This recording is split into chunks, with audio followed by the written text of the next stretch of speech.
ओम नमो भगवते वासुदेवाय। प्यारे भक्तों, हम श्रीमद् भगवद गीता के 6ठे अध्याय ध्यान योग का श्रवण कर रहे हैं।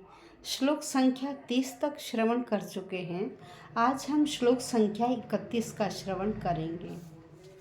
हमने 30 में यह श्रवण किया था कि श्री कृष्ण कहते हैं, जो व्यक्ति मुझे चारों ओर देखता है, हर वस्तु में मुझे ही देखता है, हर वस्तु में मुझे ही देखता है, उसके लिए न तो मैं कभी अदृश्य होता हूँ और न ही वह व्यक्ति कभी मेरे लिए अदृश्य होता है।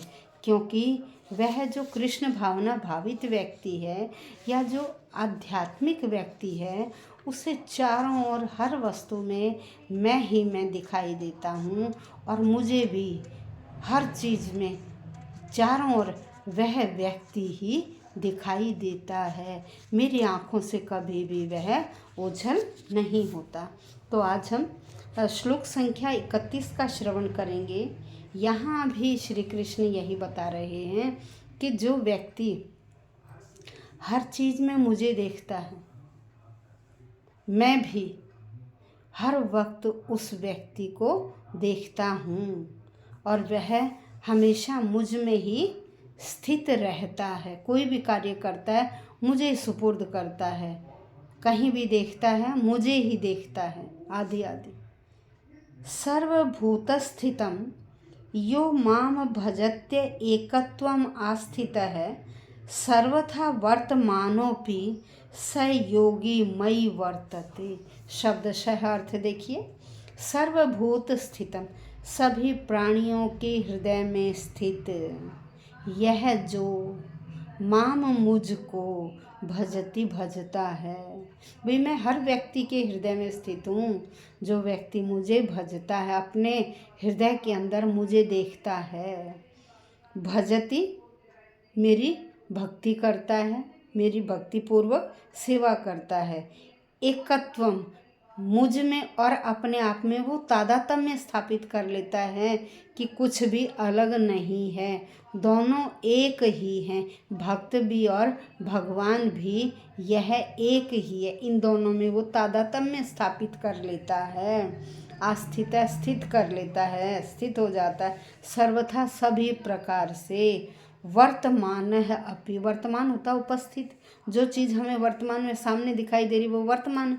तो कह रहे हैं सभी प्रकार से उपस्थित होकर भी स वह योगी व्यक्ति मई मुझ में ही वर्तते रहता है, हर वक्त मुझ में ही रहता है। श्री कृष्ण कहते हैं कि जो योगी मुझे और परमात्मा को अभिन्न अर्थात दोनों को एक मानता कि ये अलग अलग चीज़ नहीं हैं, ये अभिन्न मानते हुए परमात्मा की भक्ति पूर्वक सेवा करता है, वह हर प्रकार से हर वक्त मेरे में ही स्थित रहता है।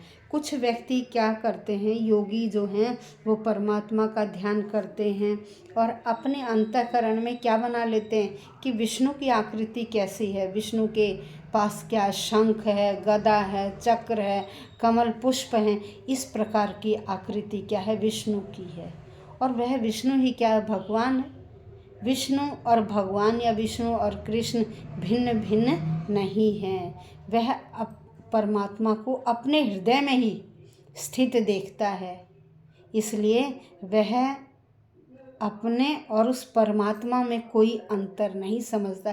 क्यों? क्योंकि वह जिधर भी देखता है उसे तो वह परमात्मा ही दिखाई देता है और परमात्मा भी जिधर देखता है परमात्मा को भी वह भक्त वही दिखाई देता है। इस प्रकार से योगी व्यक्ति अपने और भगवान में किसी प्रकार का अंतर नहीं समझता है। तो यहाँ पर श्री कृष्ण कह रहे हैं कि भगवान निरंतर क्या करते हैं, निरंतर किस में रहते हैं, भक्त में रहते हैं। और भक्त किस में रहता है, निरंतर भगवान के अधीन, भगवान में रहता है। तो ये 5 भाव मनुष्य के मन में आते हैं कि मैं भगवान का ही हूँ, मैं जहाँ भी हूँ, मैं जहाँ भी रहता हूँ, कहाँ रहता हूँ, भगवान के घर में या भगवान के दरबार में ही रहता हूँ।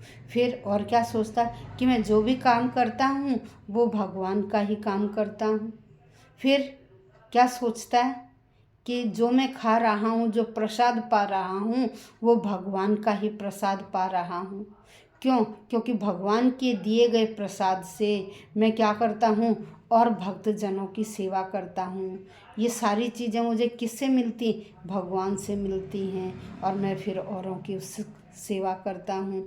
जैसे गंगा जल से गंगा का पूजन किया जाता है, ऐसे ही भक्त का जो व्यवहार है वो भी क्या होता है? भगवान में ही होता है। भक्त का व्यवहार भी भगवान में ही होता है। इस शरीर से संबंध मानने वाला मनुष्य सब क्रियाएं करते हुए क्या सोचता है कि ये सारे कार्य मेरे शरीर में ही हो रहे हैं। जिसको अपने शरीर से लगावा तो वो क्या करता है कि ये सारे कार्य मेरा शरीर कर रहा है। लेकिन जिसे भगवान से लगाव है तो वो क्या सोचता है, मेरे यह सारे कार्य कौन कर रहा है? मैं करने वाला कौन करने वाला? ये भगवान ही करने वाला है। तो वह भक्त निरंतर भगवान में ही लीन रहता है। यही श्री कृष्ण भगवान ने यहाँ हमें बताया है। धन्यवाद साधकों।